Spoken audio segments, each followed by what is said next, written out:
मृत्यु के बाद आत्मा को यमराज के समक्ष पेश होना पड़ता है। यमलोक में व्यक्ति के कर्मों के आधार पर उनकी आत्माओं को स्वर्ग या नरक में भेजा जाता है। धार्मिक शास्त्रों में यमराज को मृत्यु का देवता माना जाता है। सृष्टि से भौतिक शरीर के नष्ट हो जाने के बाद व्यक्ति की आत्माओं को यमराज के समक्ष पेश होना पड़ता है, जहां व्यक्ति के कर्मों के आधार पर उनको स्वर्ग या नरक में भेजा जाता है। यमराज के सहयोगी चित्रगुप्त आत्माओं के कर्मों का हिसाब रखते हैं। लेकिन क्या आप जानते हैं, जो स्वयं दूसरों के प्राण हरते हैं, उनकी भी मृत्यु हो गई थी, जिसकी एक पौराणिक कथा प्रचलित है। चलिए जानते हैं पंडित इंद्रमणि घनश्याल से यमराज की मृत्यु से जुड़ी इस कथा के बारे में। सूर्य देव के पुत्र हैं यमराज। मार्कंडेय पुराण के अनुसार भगवान विश्वकर्मा की पुत्री संज्ञा से सूर्य देव का विवाह हुआ था। तब संज्ञा ने भय से सूर्य की तरफ देखा तो सूर्य देव ने कहा कि तुम्हारा जो पुत्र होगा वह लोगों के प्राण लेने वाला होगा।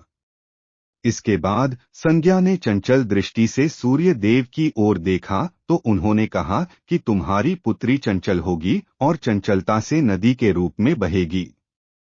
इसके बाद संज्ञा के जुड़वां बच्चे हुए, जिसमें पुत्र का नाम यमराज और पुत्री का नाम यमुना पड़ा।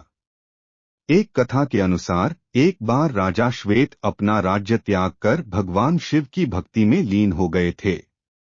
कुछ समय बीतने के बाद यमदूत मुनि श्वेत के प्राण लेने आए। तब श्वेत मुनि प्राण त्यागना नहीं चाहते थे। तब भगवान शिव ने अपने गण भैरव को भेजा और भैरव ने डंडे के प्रहार से यमदूतों पर हमला किया। इससे यमराज क्रोधित होकर भैंसे पर बैठकर यमदंड हाथ में लेकर वहां पहुंचे।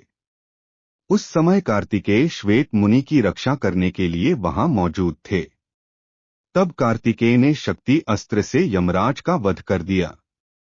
यमराज की मृत्यु के बाद समस्त देवतागण एकत्रित हुए और भगवान शिव से यमराज को पुनः जीवित करने की प्रार्थना की। देवताओं ने कहा कि यमराज की मृत्यु से सृष्टि में संतुलन बिगड़ जाएगा। तब सूर्य देव ने भगवान शिव की कठोर तपस्या की और तपस्या से प्रसन्न होकर भगवान शिव ने नंदी से यमुना नदी का जल मंगवाया और उस जल के छींटे यमराज के मृत शरीर पर डाले, जिससे यमराज पुनर्जीवित हो गए। यह मुहैया सूचना सिर्फ मान्यताओं और जानकारियों पर आधारित है। यहाँ यह बताना जरूरी है कि मेरा चैनल मिथोलॉजी टॉक्स किसी भी तरह की मान्यता जानकारी की पुष्टि नहीं करता है। किसी भी जानकारी या मान्यता को अमल में लाने से पहले संबंधित विशेषज्ञ से सलाह लें।